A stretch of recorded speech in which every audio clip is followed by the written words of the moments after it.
Pernahkah kalian sedang asik-asik bersantai dan berpikir bagaimana cara pembalap menikung dengan tajam? Decent start from Rossi on second in the grid, also from Stoner. Oh, here's Casey straight back underneath him. He's strong in this section. Hai, perkenalkan, nama aku Aditya Pratama. Di video ini aku akan menjelaskan hubungan MotoGP dan fisika. Dalam video kali ini aku akan menyampaikan 4 poin penting. Yang pertama adalah bagaimana cara pembalap MotoGP itu menikung. Yang kedua, pemilihan ban. Yang ketiga, kenapa mereka membungkuk. Dan yang keempat, kenapa bodi MotoGP itu ramping. Yang pertama, bagaimana cara pembalap menikung dengan aman.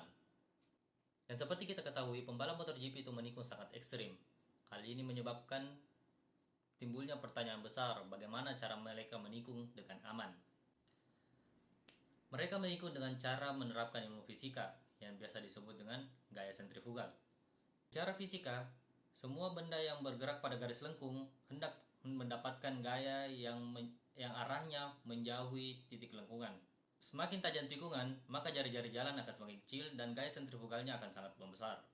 Dengan kata lain, agar motor tidak terlempar, semakin tajam tikungan, semakin besar juga tingkat pengereman. Jika kita kaitkan ini dengan gaya gesek, agar motor tidak terlempar, maka motor harus mencapai kecepatan maksimum.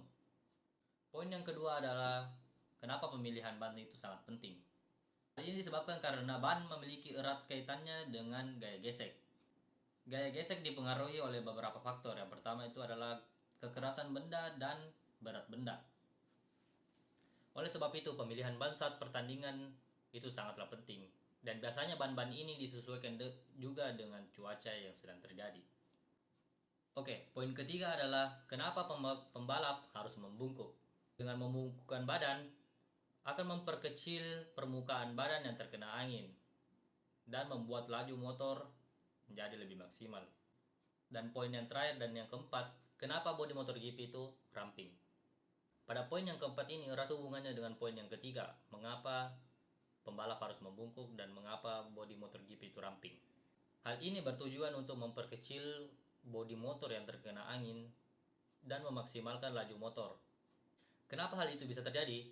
Karena bodi MotoGP yang ramping dapat membelah angin dengan mudah, sehingga dapat memaksimalkan kecepatan saat melaju dengan kencang. Ya, mungkin sekian dari saya Aditya Wira Pratama, and see you.